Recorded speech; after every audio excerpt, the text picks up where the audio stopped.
damai sejahtera Allah melampaui segala pengetahuan. Filipi pasal 4 ayatnya yang ke-7. Filipi pasal 4 ayatnya yang ke-7. Saudara, kita akan buka bersama-sama ayat firman Tuhan. Filipi 4 ayat yang ke-7. Kita akan baca bersama-sama. 2, 3. Damai sejahtera Allah yang melampaui segala akal akan memelihara hati dan pikiranmu dalam Kristus Yesus. Damai sejahtera Allah yang melampaui segala akal, segala pengetahuan, segala kebijaksanaan dari manusia. Saya catat begini Bapak Ibu Saudara, pikiran kita seperti air laut yang bermasalah, yang tidak bisa beristirahat. Tetapi damai Allah seperti ombak di tepi pantai yang tidak pernah berhenti.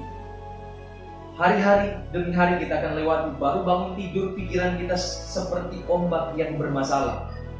Kalau saudara pernah naik kapal ya, waktu saya pelayanan ke satu pulau, saya naik kapal, kemudian di kapal itu ombaknya sangat besar.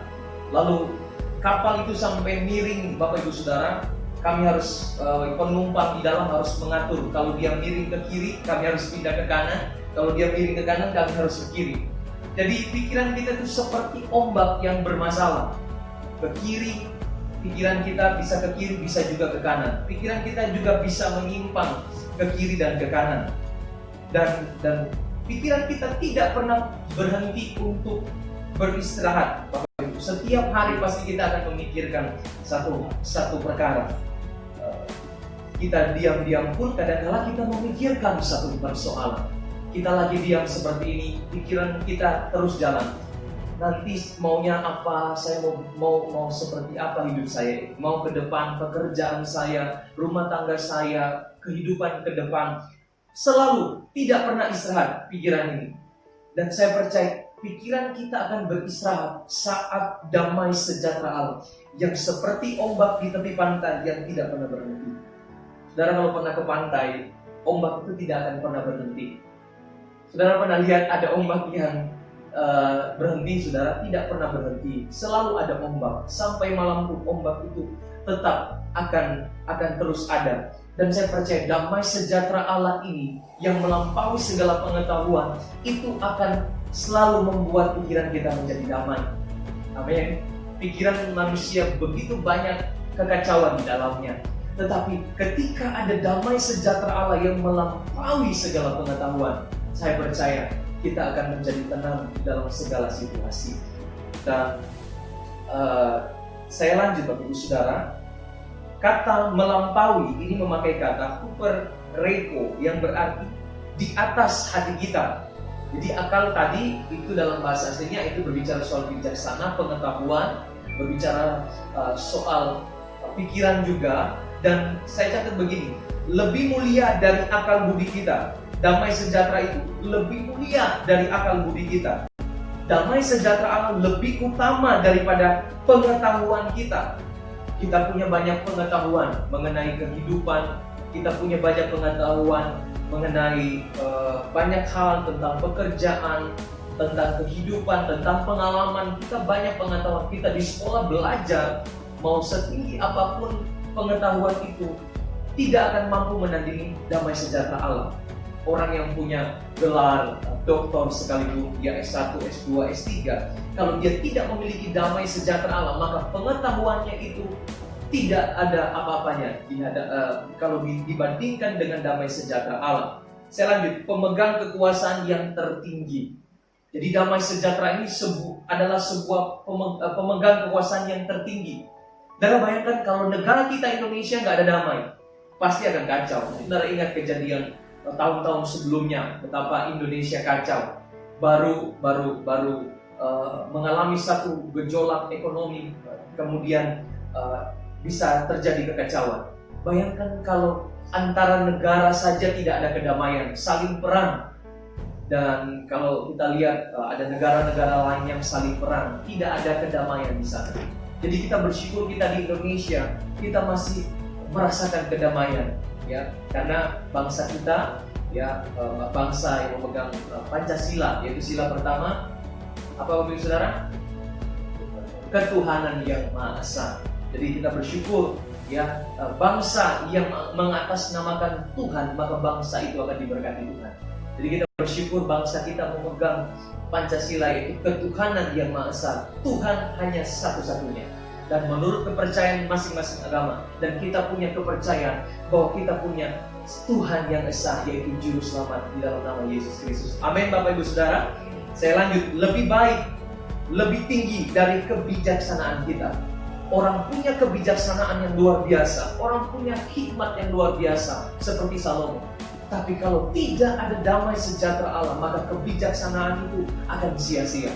Orang kalau dia menentukan satu keputusan, dia menentukan satu tindakan, dia harus punya damai sejahtera Allah. Dalam kita menghadapi situasi apapun, orang bijak, orang pintar sekalipun, kalau dia tidak punya damai, maka bisa saja kebijaksanaannya itu bisa salah. Dia bisa salah untuk mengambil satu keputusan. Saya lanjut Bapak Ibu Saudara. Dalam terjemahan lain saya senang dikatakan begini. Dan kedamaian Allah yang melampaui segala pengertian akan menjaga hati dan pikiran Anda dalam Kristus Yesus.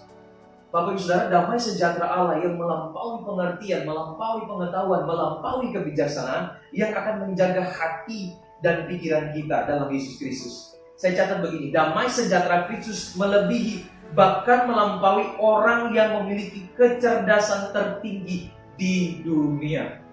Mau pintar, sepintar-pintar apapun orang, dia kuliah setinggi-tinggi apapun, dia mengambil fakultas yang terbaik, tapi kalau tidak ada damai sejahtera, maka kecerdasannya yang tertinggi sekalipun tidak akan bisa mendidik damai sejahtera Tuhan. Apakah kita nggak harus belajar? Tidak Bapak Ibu Saudara. Apakah kita nggak perlu kuliah atau kita nggak perlu sekolah, kan? Kita nggak perlu belajar lagi dari orang lain? Tidak seperti itu. Tapi kalau kita punya damai sejahtera Allah, kita akan melampaui kecerdasan tertinggi sekalipun. Amin. Orang cerdas pun kalau dia nggak punya damai sejahtera, dia bisa salah untuk mengambil satu keputusan. Dia bisa salah dalam menyelesaikan sesuatu. Dan kita bersyukur kita punya Allah, sumber damai sejahtera Allah, yang mampu mengatasi setiap kesulitan dalam pikiran kita. Dan pikiran kita selalu dipakai oleh iblis. Pikiran kita selalu dipakai oleh hal-hal yang jahat. Kekacauan dalam hati, kalau ada damai sejahtera Allah, yaitu eirene, yang saya bahas minggu lalu tentang ketenangan dalam jiwa, ketenangan dalam hati, dalam pikiran. Jadi kata firman Tuhan dalam Yohanes pasal 14 dikatakan, janganlah gelisah hatimu, janganlah cemas, janganlah tertekan jiwamu. Jadi dialah damai sejahtera Allah yang membuat kecemasan kita hilang. Kita bukan berarti, saya katakan minggu lalu, kalau ada damai sejahtera bukan berarti tidak ada masalah, tetap ada masalah. Tapi dalam penyelesaian masalah, kita punya damainya Allah, maka kita akan mampu mengambil satu keputusan yang tepat saat kita menyelesaikan sebuah masalah. Saya lanjut Bapak Ibu Saudara, Filipi 3 ayat 8. Inilah seorang Rasul Paulus, dikatakan begini, malahan segala sesuatu kuanggap rugi, karena pengenalan akan Kristus Yesus Tuhanku lebih mulia daripada semuanya.